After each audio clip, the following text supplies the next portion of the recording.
Okay, so I think I know most of you, most if not all. I'm Suzanne Grossman from Marc's Career Services. Marnie Smith from Marc's Career Services is here too. And welcome. We are very happy to have Marc Boyd with us, our alum who is currently in the Presidential Management Fellows Program, PMF for short. And we know that the application is opening up very soon on September 30th. It will be open for 2 weeks. So all of you here, I think, are either applying or thinking about applying. So we're happy to have Marc here to talk a little bit about his experience in the program and also about the application process and what that was like for him and any tips he might have. So I'm going to turn it over to Marc, and thanks so much for being here and taking the time. Yeah, I'm so glad to be here, and thanks everyone for calling in. What's up, Jenica? How's it going? So I'm in the Poconos right now, which is why I'm looking rustic, but I don't usually look this rustic, but just so everyone knows, I got a beautiful forest around me, so vibes are good. My name is Marc. I'm a 2019 graduate of the MPA program at Baruch. I'm a class of 2019 PMF. I am currently, on Monday, I'm starting as a policy analyst at HUD in Boston, the Department of Housing and Urban Development, for the last year. So I just finished my first year in the 2-year program. My last year, I was in LA working for, when I started was the Air Force Space Command, and then as of last Christmas, it became Space Force while I was there. So that was definitely a experience to sort of watch this new agency be birthed before our eyes. We just came back from Christmas and all of our emails were like at Space Force. So that was kind of a strange experience. So I've just moved back to Boston, so I'm glad to be back on the East Coast so that we can all be on the same time zone. I'm going to talk a little bit. I'll touch briefly on sort of a brief definition of the program. If you probably on this call, you probably have some awareness of the program, or at least a sense that the federal service might be something that you would be interested in, which is great. There is a ton of information about the program and sort of like what life is like in the program and how to get the best of it once you're in on the PMF website. There's another site called like Path to PMF, or it's a blog spot or something that's got a lot of good information about the application process. And then there's also the Presidential Management Alumni Association, who are alums of the program. They've got a website. So I'm happy to answer any questions about specific questions about the program if you're interested, and I can obviously talk to any of you offline anytime. Marnie and Suzanne both have my contact information. I'll put my email in the chat as well. But I'd really like to focus on the application process because once you're in, there's just all the time in the world and people and resources to talk about the program. I think the application process is sort of the it's the biggest. They select after the application finalists, but the finalists are like, once you're a finalist, you're in. Like every finalist finds an appointment, really. So people sometimes go into the program kind of stressing about like, I hope I find a job. If you are selected as a finalist, I have 99% sure that you'll find an appointment that's exactly what you're looking for. There's a ton of agencies that participate in the program. Like I work for the Space Force. I know people who work for the Department of the Interior, Park Service in Denver and Alaska. I know people who work at USDA in Hawaii. So literally every agency that you can think of, almost all of them, the intelligence community, participate in the program. So just a quick rundown. The PMF program is basically a pipeline for recent graduates of master's programs to enter right into the middle management levels of the federal service. And then basically from day one to immediately start getting groomed for leadership positions down the road. So in the federal government, most agencies use a pay scale called the general schedule, the GS scale, which is numbered 1 to 15. The PMF program starts you out at GS 9. After the first year, you're promoted to GS 11, and after the second year, you graduate to GS 12. And 14, 15 is considered senior leadership. So you're really, from day one, they're steering you in the right direction to basically skipping the first 15 years of what would be a lengthy federal career.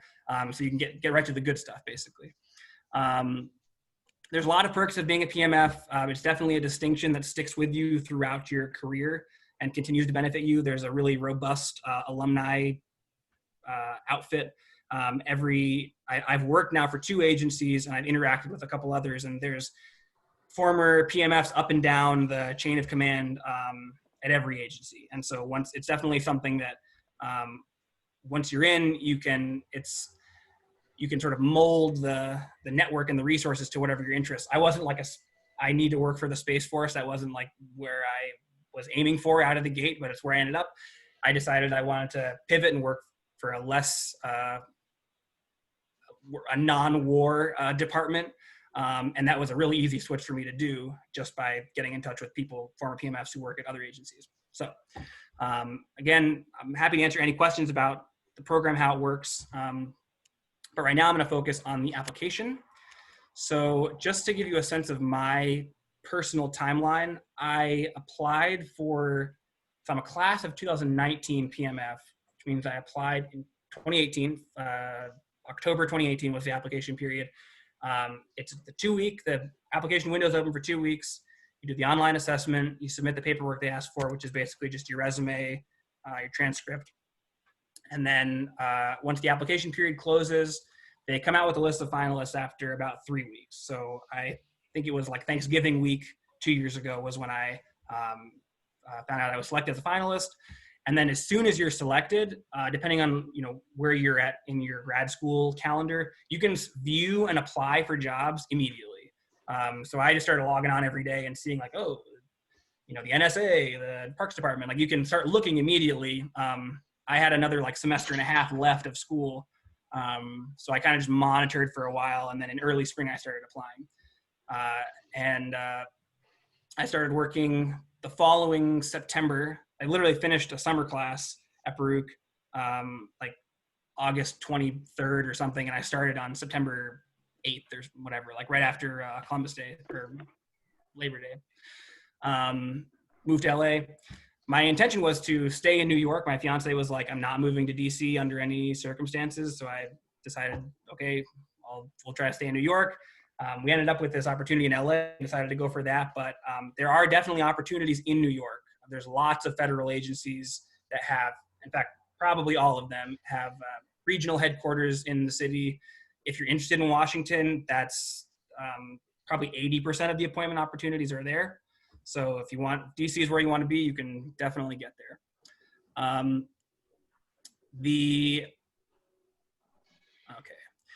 So I've just actually recently been part of an initiative by the program office to try to broaden the applicant base to the program. I was just talking with Suzanne and Marnie about how, unfortunately, over the last, I think it's been around for 40 years, the program, and basically that whole time, the program has been monopolized by DC area schools and Ivy League schools and just like elite, up and down the East Coast, and then like Stanford. I know that the PMF program is trying to move in a new direction and not have that be the case. But the sort of headline that I want to impress is the reason for that is not because there aren't amazing, capable people at every school. Like I went to Baruch. I know that Baruch is an amazing institution that puts out amazing people up and down the public sector. New York City and state are lousy with Baruch alums in government. And I see a reason why the federal government can't become that. And the PMF program is a great way for that to happen. So I think once we get all you guys in, and next year we'll get 50 Marc students in, and then we'll take over the world. That's my plan.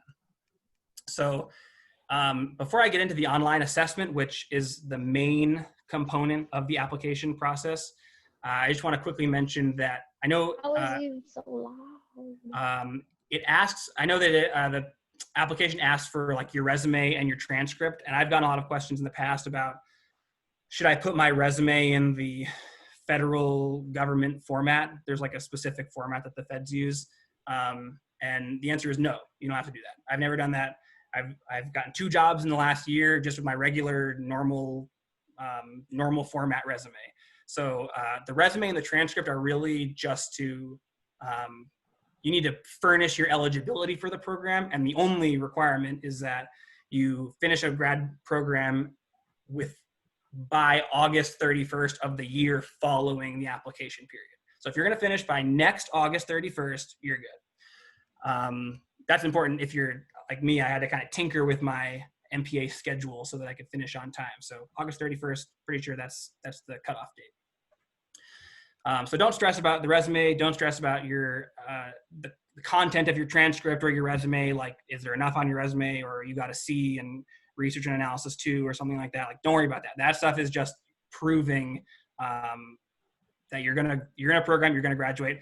I was super stressed about it, so I got a letter from like the bursar that certified that I was enrolled in an MPA program or something. But don't mess with that. It's just a bunch of heartache that you don't need. The online assessment is the main thing. And I have just in recent weeks in my work with the program office on recruitment have learned like a whole new perspective on how the actual selection process works. So I know it would have been useful for me to know. So now I'm gonna tell you guys, it'll be useful for you guys to know. Basically the online assessment is like a 3 or 4 hour GRE kind of thing. It's similar to the GRE or the SAT, or if you've ever taken a civil service exam in New York City, it's like that. It's multiple choice. There's critical thinking. There's reading. There's an essay section where the question is almost assured to be something like, why does a career in public service appeal to you? It'll probably be a lot like your personal statement you wrote for Baruch. I'm sure everyone's got a great answer for that. You're all interested in public service, but it's basically just. It's not like asking questions about, chemistry or something like that. Like it's just regular kind of like cognitive, a little bit of reading, a little bit of writing, a little bit of critical thinking. The one section that is not like the GRE or any standardized test that I've taken, there's like a professional, situational personality kind of section. That's like the one question that I specifically remember was, it's like if your boss comes to you with tickets to a baseball game that they bought with a government credit card, how would you respond? And the options were like, go to the game, enjoy the game, don't worry about it. Call the, inspector general of your agency. Like it was that kind of stuff. It was things where if you're not an insane person, there will be an obvious, like, you're all regular, honest, normal people. There's like 30 of those questions. I don't know what they get out of that. Like they make some kind of personality matrix to decide that everyone is not a psychopath. But that's the one part that's kind of different from GRE, SAT, civil service, like all those kinds of things that I had personally experienced. But also don't worry about that. Just be an honest, normal person and you should be fine. The thing that I've learned recently about the online assessment is that it basically does work the way that the civil service system in New York City works, which is you take in New York, for those of you who don't know, you take the test, like the staff analyst test or whatever it is. They come out with a list of, all 10,000 people who took the test ranked by score, and they start at the top and go down the list. When there's an opening at, the NYPD or the Department of Housing, like they just go down the list and they call you up when your number's up. That's pretty much how the online assessment works. There's right or wrong, like the reading, writing, and critical thinking. Then there's the weird personality stuff. Then there's the essay. But they basically, however they score it, I think the essay is probably like the GRE or SAT where they have readers who do 1 to 6 or something like that. They give you a score, they put you on a list, and they take the top X of that list. And the way they determine that number is that every year the Office of Personnel Management, who operates the program, they solicit from all the participating federal agencies how many PMS can you take this year? And the agencies just crunch the numbers, and some of them, there's a lot that participate. Some take like 20 or 30 every year. USAID in DC, the State Department. I started at the Air Force with 10 other people. Like there's 11 of us starting there all at once. There's a lot of agencies that do, the CDC in Atlanta, they take like 30 a year. And then there's several other smaller outfits that do 1 or 2. But anyway, OPM takes all those answers and they say, okay, across the government, we got about 400 slots for the program, and that's how many they go to the list, the ordered score list. They take that many people. So it's not super complicated, and this was my hope and instinct before I started, and I know this to be true now. The strength of your resume and your transcript, or like the eliteness of your institution, those don't really come into play. So just don't worry about that stuff. Just the best thing that you can do to prepare for the application is to prepare like you would for a standardized test, get a good night's sleep, eat breakfast. I hooked up my computer by Ethernet to my router in my apartment so that I for sure wouldn't lose internet. I think if you lose internet and come back, you're probably still fine, but just anything like that, give yourself a space. I know we're all working from home and raising kids and doing all kinds of stuff from home in this difficult time, to use a cliche, but just the best thing you can do is to set yourself up how you would for a take-home exam, anything like that. How you prepare for difficult feats, and just do all that same stuff, and go in with a clear head. I think it's 3 or 4 hours. I don't remember if you can do it in chunks, but that is definitely a knowable thing. I think that's probably on the website somewhere. And the last thing I wanted to just give a rundown of how the post being selected as a finalist part worked for me. Like I mentioned, when I applied for the program, I wasn't going to be graduating for 8 more months. So I just kind of started floating around it's a dedicated job platform. It's like USA Jobs or any career service operated job site, but it's only for PMFs, and all of the openings are only for PMFs, and the only people who can apply are PMFs. So it's not it's like I said before, the hard part is getting selected as a finalist. The relatively easy part is finding an agency that you want to work at. The cool thing is the participating agencies, they really want you to be there. They love the program because it's a way for them to get brilliant, talented people relatively quickly. It usually takes a year for a federal agency to hire somebody. Hiring is just so crazy and difficult. So the ball is really, and it doesn't feel like this initially. I worked with a couple people who were in the year between my year and this year who got in and started stressing about the job. It doesn't feel like it, but the ball is completely in your court. I interviewed for 3 different jobs and I was offered all 3 of them. And that's pretty much the same story with everyone I've talked to. As far as I know, the only people who are selected as finalists who don't find appointments did something else, took a different job. It's really they only take the number of finalists that they project, roughly, give or take, to have openings.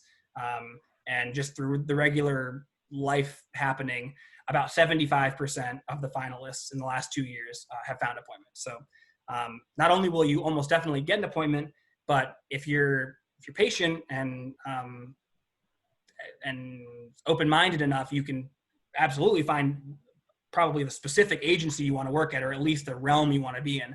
I didn't really have a sense of wanting to work in housing or for EPA. I was open-minded. There's a lot of agencies that do cool work. The reason I chose LA was because my girlfriend's an actress, and so my fiance. And so she was not moving to DC, and so I was all right, well, we'll do New York, and then LA came up, and we're all right, let's do LA. So we did that, did a year there. Now we're back. But especially if you're willing to live in DC, but even if you want to stay in New York, there should be multiple options in New York, whatever your interests are. And furthermore, one of the great things about the program that I found is if you just want to know about some agency or ask somebody what kind of work they do, or what kind of, here's the kind of work I want to do, what agency does that, any PMF, myself included, and I can steer you towards lots of other people, are always willing to talk. And once you're in the program, it's amazing, the doors that it opens. People I reached out to, when I was decided that we want to come back to New England, I started reaching out to just random people on the alumni list who lived in the Boston area. And every one of them got back to me, called me up and told me oh yeah, you want to do housing? The housing people are hiring. You want to do environmental stuff? So, like I said, once you're past the difficult part, which is the application process, you're totally in command. And I'm really excited to work with you all at that point. The last thing I wanted to say is, sorry. The program, it was a game changer for me professionally. I think that's basically the case for everybody who gets involved. I graduated college in my undergrad in 2015, moved to New York. I bartended in Queens for 4 years. I went to Baruch. I finished that in 2 years. I started the program, and here I am. But it opened doors for me that I definitely could not have gotten open without the program.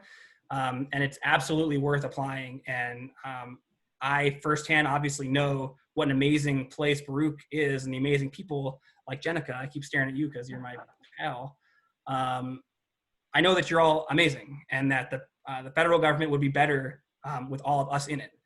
And so if there's anything I can do for you to, help you unwind before your assessment, or if you're stressed waiting for the results, or once you're selected as a finalist, as I'm sure several of you will be, just call me, send me an email, because I'm in it for the long haul, and then you can help me and Suzanne and Marnie get it going the next year and the next year and the next year.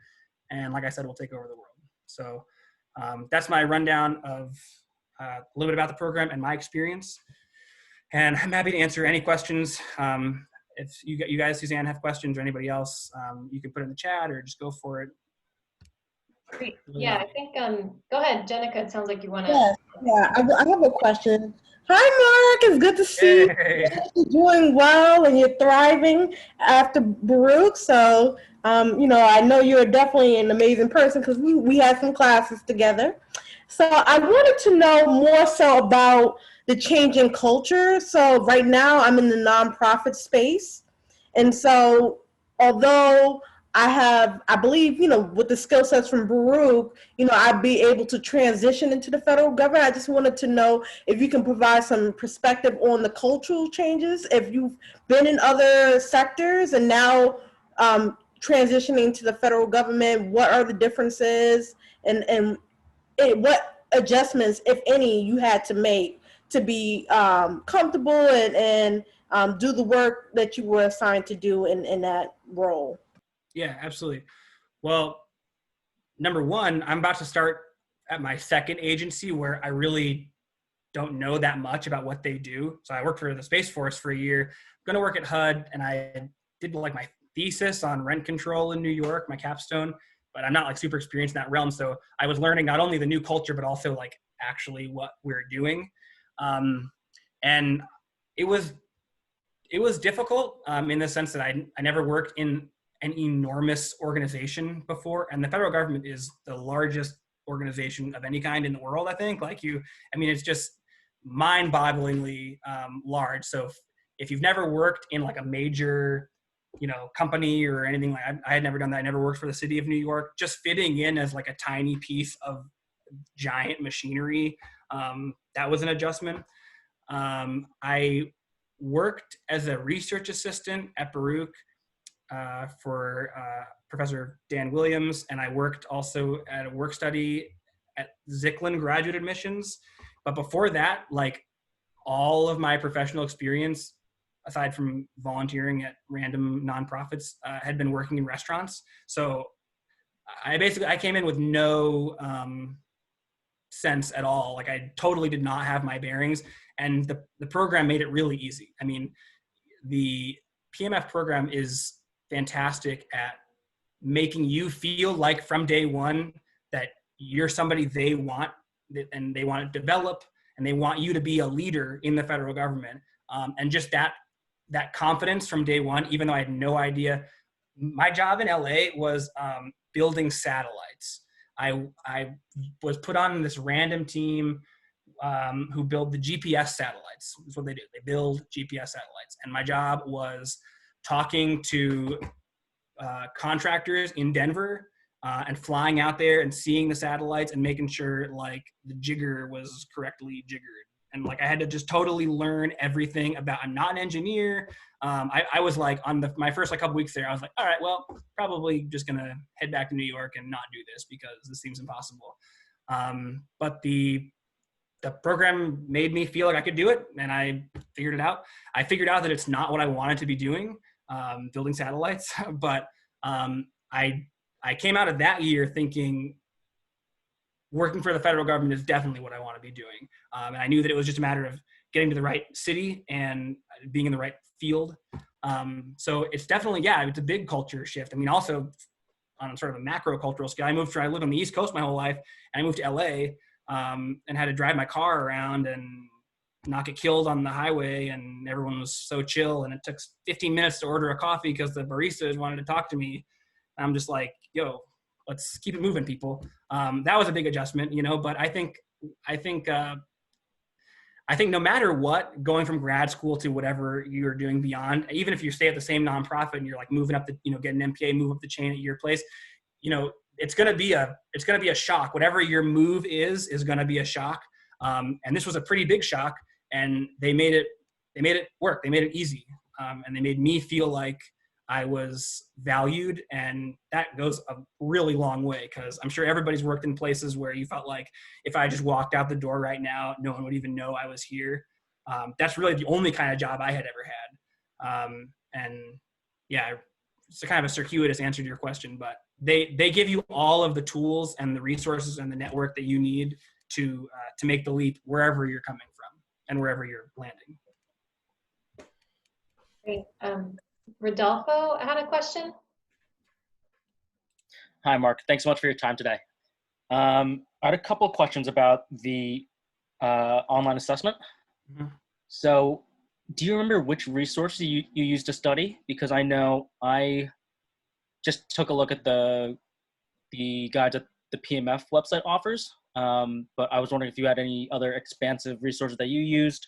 And then a follow-up question to that is for the situational section. You mentioned something about answering honestly. Would you say to place a higher emphasis on answering honestly than, say, answering what you think they want to hear? Yeah, answer what you think they want to hear. Do that. On the off chance that your honest answer is, yes, I would go to the Mets game with my boss on the government's dime, probably shouldn't be your answer, but if it is, don't say that. Say what you think they want, for sure. So yeah, that's a great question, because definitely do that. What was the first question? Which resources you used Oh, to study for the exam? Yeah. I pretty much just like devoured the PMF site. Like, I don't know, I just read every tab on there to try to get a handle on what I thought the assessment would be like. I read the Path to PMF site. I think that the program has put out a guide to the assessment, so I don't know how useful that is. I haven't actually looked at that. But it really is like any standardized test you've taken,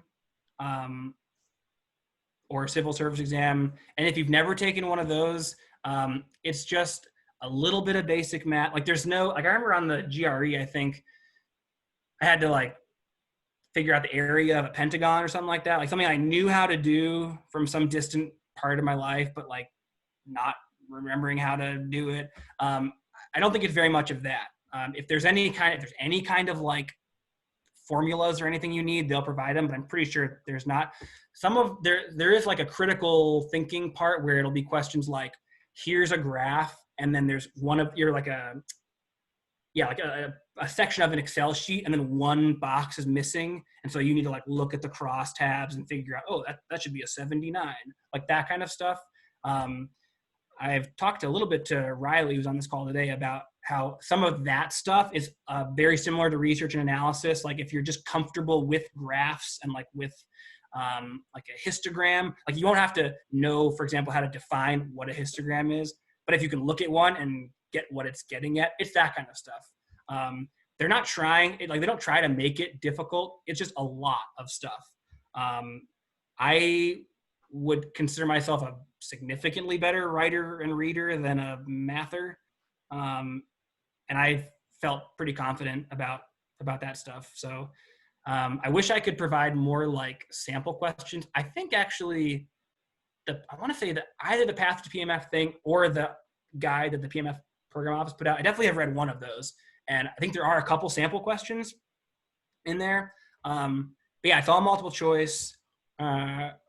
it's just, if you like really feel like you failed both research and analysis, maybe brush up on how a graph is constructed or something like that. But the great thing is, unlike, I don't know how many of you took the GRE, but like unlike that, in my experience, I had been out of undergrad for 4 years when I took the GRE. So I was just like not really, I read a lot, but I do crosswords, but I wasn't like in a mentally limber state, I felt. So that was a big thing for me, was like just trying to like get my brain doing things I hadn't been doing in preparation for the GRE. The great thing about this, and you all now, is that you're in grad school now. You're probably coming up on, rounding third base here, headed home. So you're probably in a pretty fit place intellectually. But what I always my philosophy is basically, what kind of test taker you are and whether you get freaked out by words or by numbers. And whichever one of those it is, if it's one of them, just try to like work on that a little, just do puzzles or something. Like just try to be in like a mental frame of mind and like go in feeling like they're not going to throw anything at you that you don't know. It's not like reading a book in a different language or something. I have faith. I felt like the MPA program, which is very well-rounded, prepared me like perfectly for the assessment. So it sounds kind of cheesy, but like I really think the best thing you can do, one of the important things to do, is to just really feel like you've got it, because I think that really comes out when you're taking it, and I think it's timed, but it's not like, I think you have plenty of time. So that's another thing. If you know that you are a time-taking test taker, be cognizant of the time. But it's not like I think they give you plenty. Emerson, were you wanting to ask a question? Yeah, first of all, I want to thank him for doing this, because I attended one of their webinars, and over there it can be like a little hectic, and there are like a lot of people, so some of the questions can go unanswered. But it's also nice to hear that it's not that, because I felt like in the webinar they hyped it up, and Marc is just saying like, this is just answer what they like to hear, and it's much more straightforward. So it's good to hear about that. And what I wanted to ask, which he partly answered, is about the strategy going into the exam. Like, what did you? And he mentioned that you just need to be in a quiet space and all that stuff. So I think something that I can ask based on what he said is, when did you, like, I'm not sure if you remember this, but like, when did you think that you've got this test? Like in the moment, was it like during the test, or it was like after you completed it? Yeah, I mean, I kind of have the same feeling. I've always felt like I was a good standardized test taker, but I think that's based on nothing, because it's not, I didn't get like a 1600 on the SAT or anything like that. But I always I'm going through, and I always have this like looming sense of dread that I'm going to like arrive at some section that's just going to blow my mind. And so for me, like when I'm taking a test like that, the longer I go without that happening, the better I feel. I felt pretty good about it.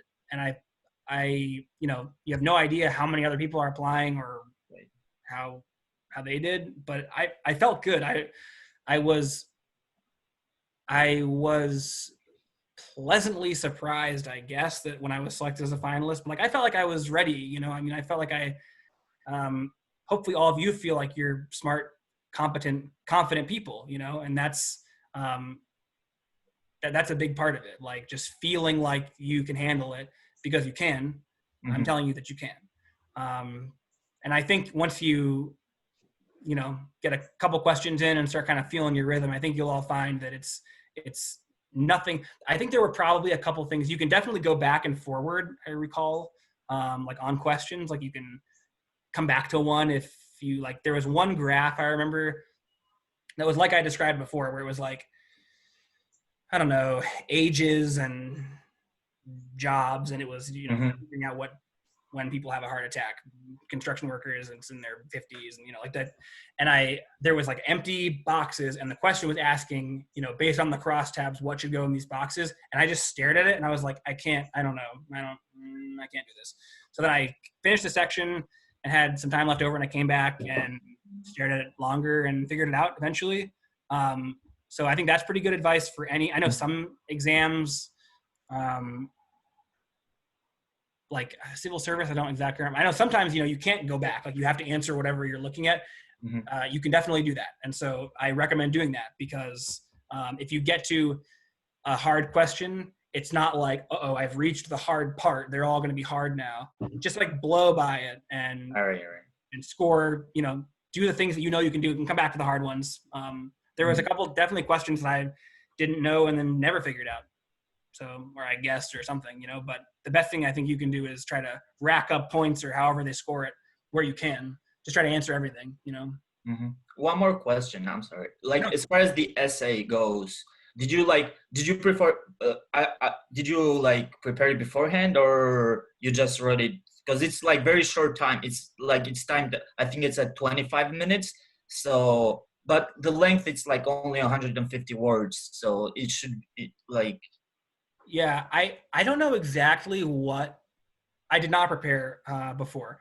I don't remember exactly what the question was, but it was like, why do you think institutions are important to government? Something like that. Like it was really kind of entry level. And I was like, oh, well, because, our government's founded on our institutions. Like, it was just I think they're just looking for, can you string together? Like they're more interested in the way that your writing works or the way that you express thoughts. I don't think they really care what you say. Don't quote me on that. I could be wrong about that, but I'm 90% sure the question will be something like, why do you feel like you're called to government service? Why do you think, but it won't be like a passage and then where you have to write about what the author intended, something like that. So Riley mentioned on one of our calls recently that he had kind of sketched out an example, a sort of broad essay on if they ask something like, what's your interest in public service? I think that could be helpful, if you definitely can't copy and paste. So don't do that. I think it'll actually yell at you, give you an error message if you try to do that. But I think maybe having a sense of some things that you might touch on, what your story, similar to your personal statement for Baruch, but because Marc's is such a school, I mean, as an institution is focused on training people who want to serve other people and helping them do that. I think probably your mind is already in the right space to answer whatever they're going to throw. Right. Yeah. I already have an idea how frame it. And then whatever the specific question is, you can just kind of tailor it from there. Yeah, exactly. Thank you. Deborah wants to hear more about the training that you received. Oh yeah, lots of training. The program requires in each of the 2 years that you do 80 hours of professional development, continuing education, that kind of thing, leadership classes. So that takes a different form depending on what agency you work for. I just finished my first year. I think I probably have 200 hours. So that's not reaching that number is not a concern. I went to a 3-day conference in Washington that the agency paid for, where we went to watch a committee hearing on Capitol Hill, and then went to Mount Vernon and learned about George Washington and watched a video of Christopher Jackson talking about Washington. That was cool. That got me a bunch of hours. The Air Force sent me to, this won't happen to you, but Air Force sent me to a 3-week class at Wright-Patterson Air Force Base in Dayton, Ohio in January, where I learned all about how fighter jets are built. I had to do that. You won't have to do that, but there's basically there will be leadership, federal government wide kinds of courses and programs that they'll make you do. And then your agency will probably also send you for training either in-house or elsewhere based on what they do. I'm hoping, since I'm starting this job at HUD on Monday, I'm hoping they teach me about housing in New England because, I don't know very much about that. But yeah, it's you need 80 hours each of the 2 years. And I think everybody probably gets hundreds of hours because one of the great things when you're functionally, when you're a PMF working at an agency, whether you're a budget analyst or a policy analyst or HR or building satellites, you're in what's called an overhired status at that agency, which means you're not actually filling, like in the military, what they call billets, where it's like an actual opening, like we need somebody to do this job. You're not doing that. You are extra help for whatever team you're on at whatever agency you're at.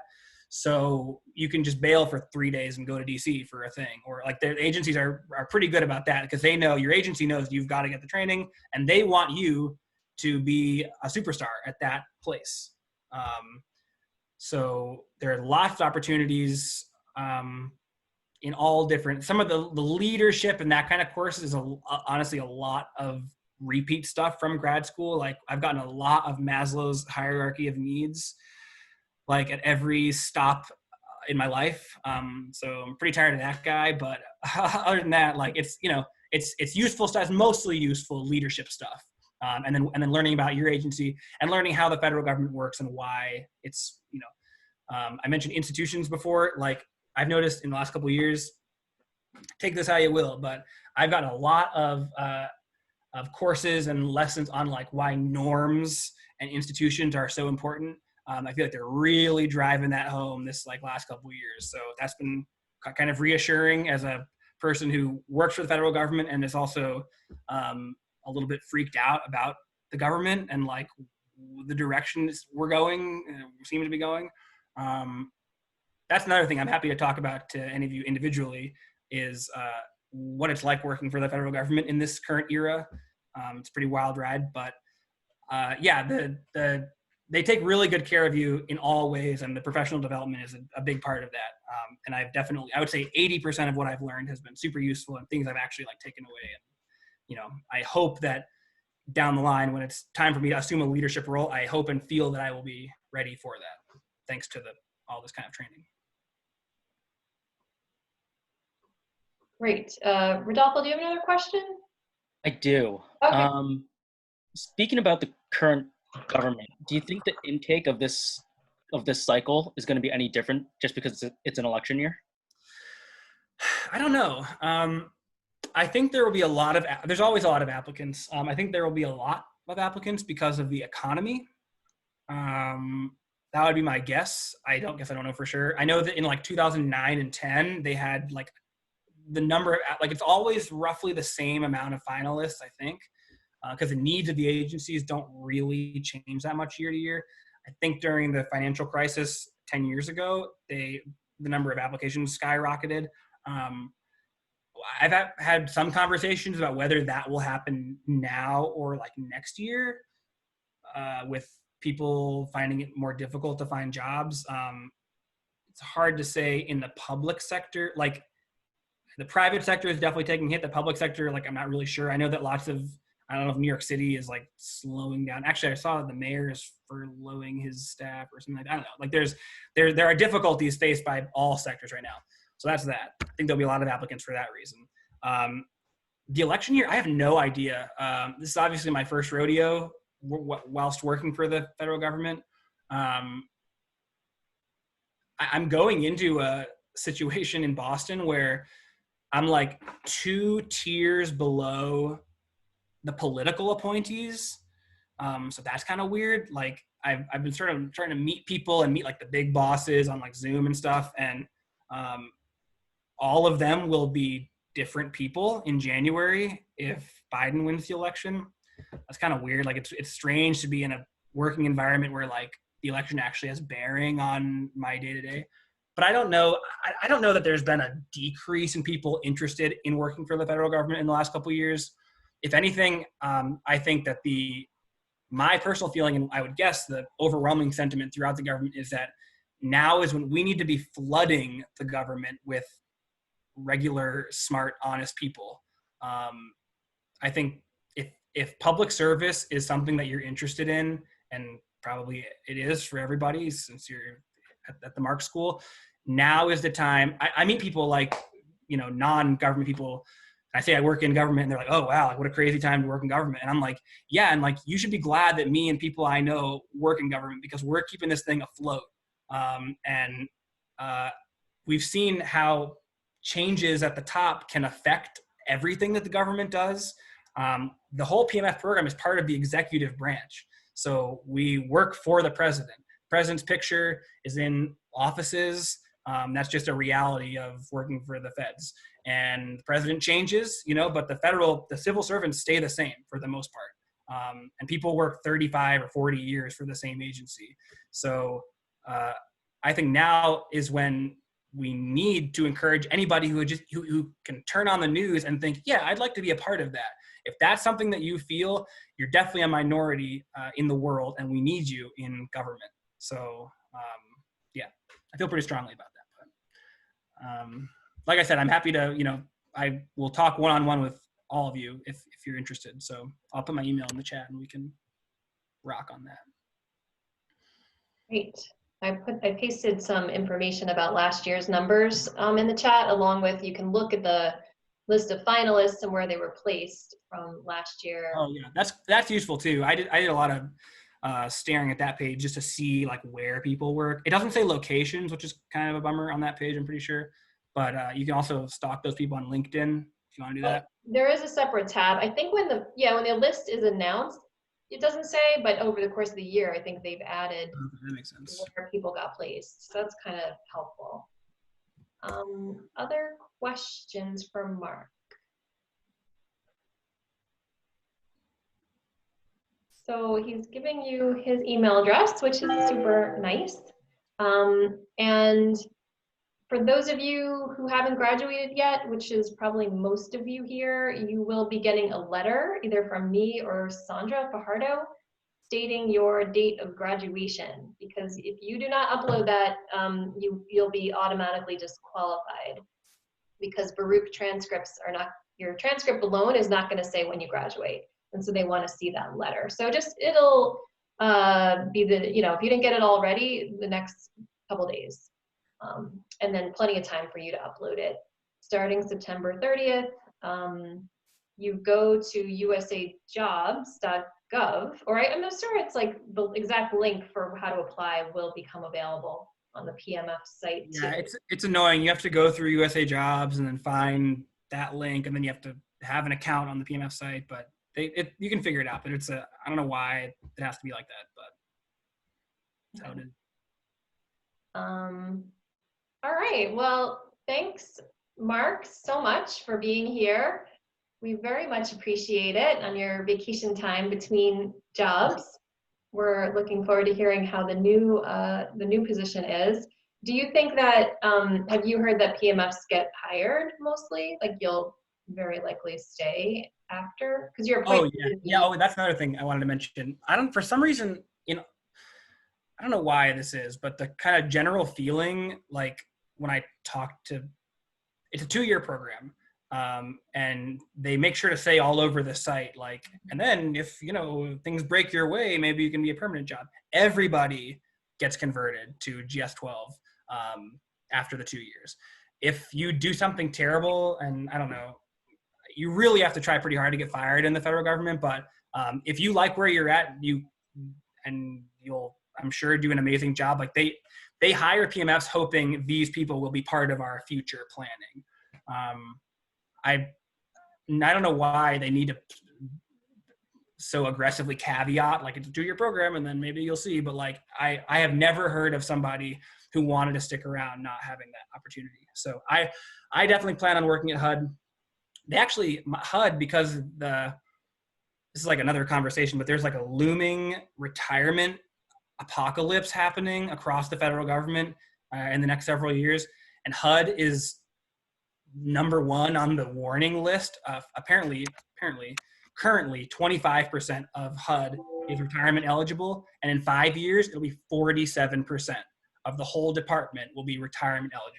So for that reason, my new office, which is the Office of Multifamily Housing in Boston, they put me on a 11, 12, 13 ladder when they hired me. So not only are they committed to keeping me through the end of the PMF program, but they are going to keep me another year and promote me again at the end of that, because they just really need bodies, and they want to. It's like extending your star athletes on the on your basketball team. Like they need to lock people down because half of the service might just up and retire in a few years. So that makes it a really good time to go into government too, because not only are you already kind of on a fast track in the PMF program, but like the stars are aligning, and in like 10 years, we're going to have a completely different federal service than we have now. So that's something to keep in mind. Yeah, I mean, and it sort of points to there will be opportunities outside of PMF too. So like if PMF doesn't work, if for those of you who are interested in federal at all, you can get job alerts from usajobs.gov, which I get them every day or every other day whenever I have them set up for the recent graduates program, and for job titles like analyst, like you just put in keyword analyst and you'll get emails telling you like where are the analyst postings that are new. And so that might, if you're saying, like new jobs are coming up all the time. So, and once you have a master's degree, you're eligible automatically with no work experience for GS9 jobs. And then with like 1 year, a master's in 1 year, you're eligible for GS11 jobs, I think, as that works. So yeah, definitely like just keep an eye on USA Jobs. You can set up really like New York, HUD, GS11 alerts, specific alerts if you want, and you'll get an email every time they put a posting on. One last thing too about the PMF and why I always encourage people to apply even if they're not sure. I mean, one, you just don't even need, it's like, you don't need letters of recommendation. As far as fellowships go, it's fairly easy, but you have more than one chance to apply. And I know we have another PMF, he's like out of the program now, but an alum, and he got into the program on the second try.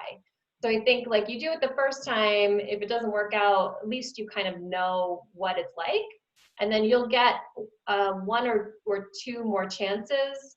There's a 2-year window from your graduation from when you can apply. So just keep that in mind. Like if you apply this year and for whatever reason you don't make it in, you'll at least kind of be more informed about it. And then you apply again. It's always in the fall. It's always a 2-week window, late September, early October, and you can apply again. And, you can potentially get in the second time. So thanks again, Marc. Feel free to email Marc with your specific questions, and our office will be in touch with the letters, and we'll also send you reminders when it actually does open up, so you all are aware. And be well, everyone, and see you again soon. Take care. Thank you. Bye, everyone. Thanks for coming in. Thank you.